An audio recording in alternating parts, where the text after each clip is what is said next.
Mauritius signed the Convention of the Rights of Children in 1990 and the Standard Rules for Equalization, and therefore the rights of children, including those with disabilities, are fully safeguarded. Education of intellectually disabled children was, until 2003, solely the responsibility of NGOs, but since then, Mauritius, through its different relevant ministries, has decided to work in partnership with NGOs and share the responsibility of providing funds for educational purposes. During the last 2 decades of the 20th century, NGOs have played a crucial role in providing education, among other things like healthcare, support, rehabilitation, and training to such children. One of the leading NGOs in this field is the APIM, Association de Parents d'Enfants Inadaptés de l'île Maurice. It is the largest NGO dealing with such children. It has, in fact, pioneered the project. The APIM was founded in 1970 by Nancy Piat, parent of a mentally retarded child. It has gradually extended its activities and now caters for more than 650 disabled persons across the island. Its headquarters is located at Saint-Paul.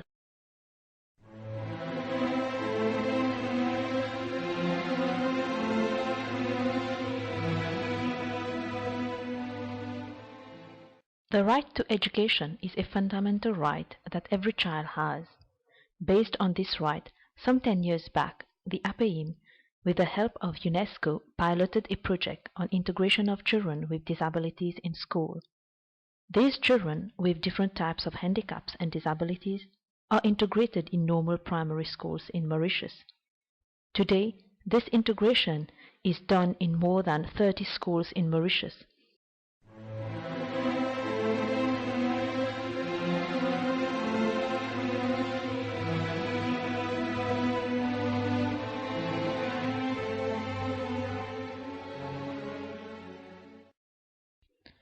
APIM has devised and applies different forms of integration in the education system, and they are: first, integration in the pre-primary school; second, specialized schooling; third, integrated classes; and fourth, individual integration. Let us look at the first stage of this integration process. In this first stage, children with disabilities integrate a class of normal children. This has proved to be quite successful with creative, flexible, and play-oriented pedagogies that enable children to develop themselves according to their own capacities. As of date, more than 60% of children from APIM are integrated in kindergarten.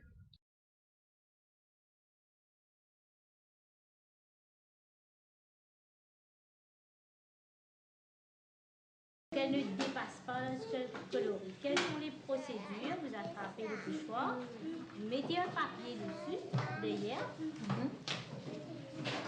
Vous allez coller le papier et puis vous allez lui demander de colorier à l'intérieur. On fait partout. Oui. Voir ce qu'elle a fait. Waouh! Mais c'est joli! C'est joli!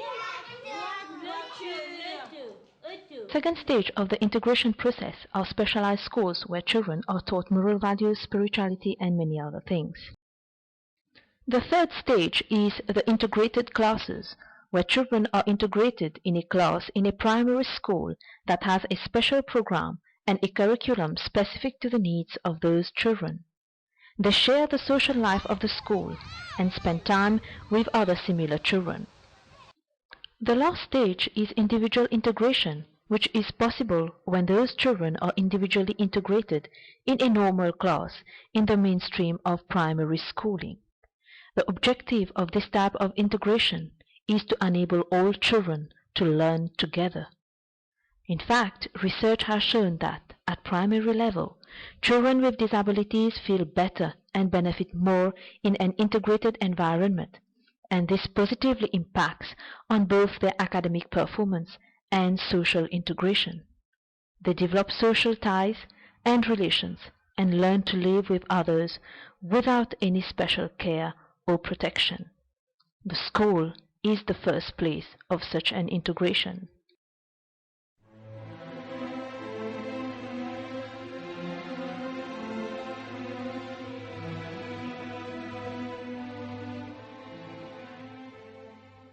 But what are the important factors of this integration process? This integration helps to improve and promote quality education, but it should not be done at the detriment of other children. There should not be more than 2 children with disabilities in a class of 40. Children should start primary education at the age of 6 years, as this allows them to have one additional preschooling year. Integration can be done with minimal possible changes and help. Let us now look at the basic principles of this integration. To achieve a successful integration, there needs to be a combination of certain conditions, including welcome, individual attention, and peer group and peer help. Welcome is a key element for integration, where the child with disability feels accepted and loved by classmates, teachers, and the school. In class, special arrangements sometimes have to be made for those with physical disabilities to provide them with more space. Follow-up is an important factor for integration. Without ignoring other children, the teacher from time to time can pay particular attention to the child with disabilities because he will require more help at the right moment. The teacher can add more instructions, give additional time, or divide the activity into different steps to help the child do the activity well.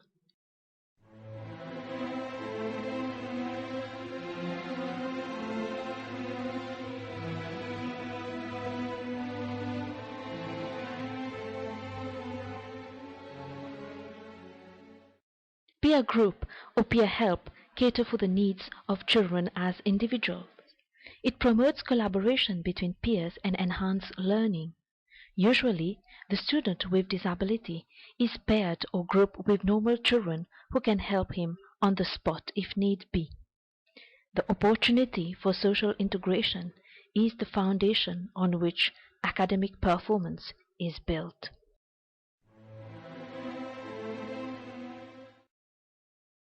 Other factors that facilitate the integration of children with disabilities at school are discipline, attitude, follow-up at home, and training of teachers. The same rules and regulations should be applied to all children indistinctively.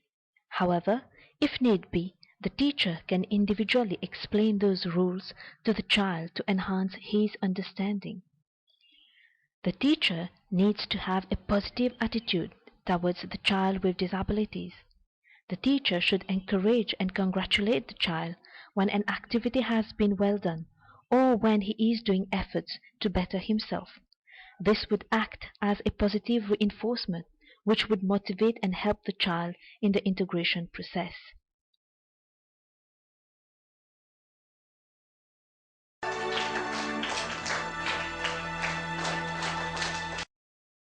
Follow-up at home is very important. Parents need to redo the activities done at school.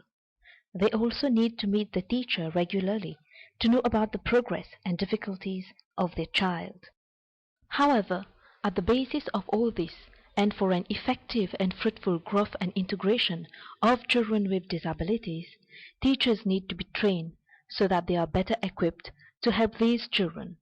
APAIM organizes training sessions for teachers, but this will be possible only if teachers are open-minded, dynamic, and ready to learn new things and be trained.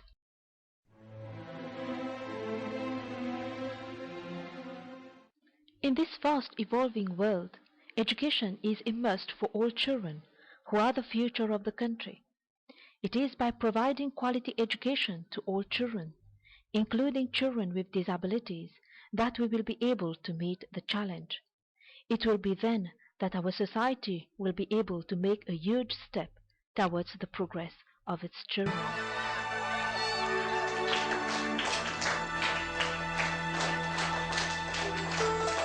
What do I